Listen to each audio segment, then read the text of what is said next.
Olá, amigos. Vamos falar do Evangelho? O Evangelho segundo o Espiritismo, no seu capítulo 26, que tem o título Dai gratuitamente o que gratuitamente recebestes, Allan Kardec nos fala sobre os seguintes itens: dom de curar, preces pagas, mercadores expulsos do templo, mediunidade gratuita. Na abertura do capítulo, o codificador nos traz uma passagem do Novo Testamento, do Evangelho de Mateus, no seu capítulo 10, no versículo 8. Restituí a saúde aos doentes, ressuscitai os mortos, curai os leprosos, expulsai os demônios. Dai gratuitamente o que gratuitamente haveis recebidos. Dai gratuitamente o que gratuitamente haveis recebidos, diz Jesus aos seus discípulos. Com essa recomendação, afirma que ninguém deve se fazer pagar por aquilo que nada pagou. E o que eles receberam gratuitamente era o dom de curar os enfermos e de expulsar os demônios, ou seja, os maus espíritos. E Deus deu o dom de curar gratuitamente para que eles fizessem o alívio para aqueles que sofriam e para a perpetuação, a pregação da sua fé.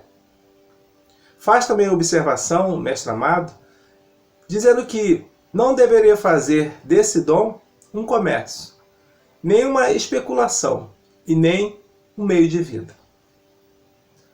Na outra parte desse mesmo capítulo, Allan Kardec nos traz uma passagem contida nos três evangelhos, de Lucas, de Marcos e de Mateus. Os evangelistas narram uma observação que Jesus fazia a respeito dos escribas, informando que eles apresentavam-se para se exibir com as suas longas túnicas nas praças e que procuravam sempre os primeiros assentos nas sinagogas e nas festas, mas que, devido às suas longas preces, eles devoravam as casas das viúvas, ou seja, eles ficavam com as fortunas delas. Mas Jesus também afirma que a condenação desses seria muito mais rigorosa. Jesus nos afirma que nós não devemos cobrar pelas preces que nós realizamos, uma vez que a prece é um ato de caridade, é um arrobo do coração, e que todos nós, se fizéssemos isso, seríamos como se fôssemos intermediários do Criador, intermediários assalariados. E que não é pela quantidade de palavras que nós proferimos nas preces e nem pelo valor pago que elas serão ouvidas. E que Deus não vende os seus benefícios. Muito pelo contrário. Não seria através de um valor que Deus colocaria a sua bondade, a sua clemência ou mesmo a sua justiça. E pelo bom senso e pela lógica, nós devemos pensar que Deus, que é a perfeição pura, não delegaria a criaturas imperfeitas o direito de determinar um valor para a exemplificação da sua justiça. Numa outra parte desse mesmo capítulo, agora, dois evangelistas nos trazem uma passagem de Jesus, o evangelista Lucas e o evangelista Mateus. Os mesmos afirmam que o mestre amado adentrou no templo em Jerusalém e lá expulsou os que vendiam e os que compravam. E ele não deixou que ninguém circulasse dentro do templo com aqueles utensílios. Derrubou as mesas e os bancos. E ao mesmo tempo que ele fazia isso, ele dizia que, relembrava que Deus tinha falado que a sua casa seria uma casa de orações para todas as nações, mas que eles haviam feito dela um covil de ladrões.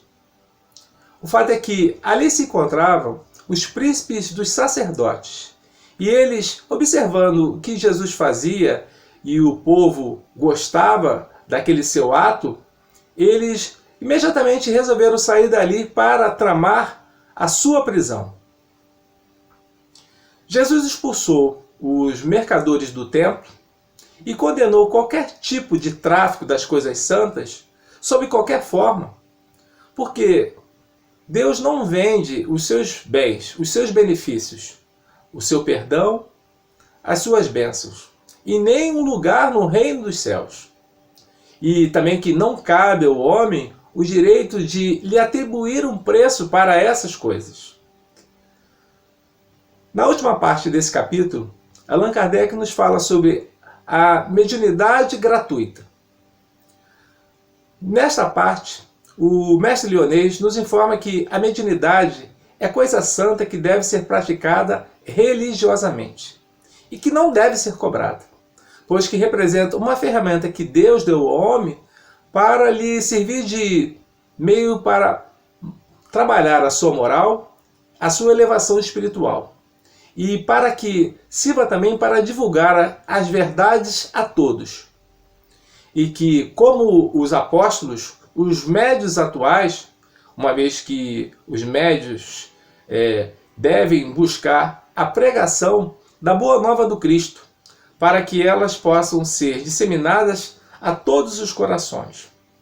Mas para que o médium exerça da melhor maneira possível a sua mediunidade com Jesus, ele deve angariar a presença dos bons espíritos, e que para isso é necessário que ele trabalhe com muita responsabilidade, seriedade, com muita caridade e humildade, para que ele possa exercer a sua mediunidade com Jesus de uma maneira perfeita.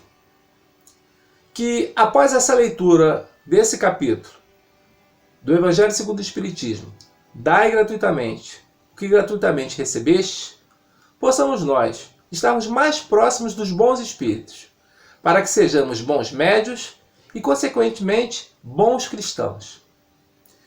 Que Jesus nos ampare, que Jesus nos abençoe. Muita paz, boa leitura.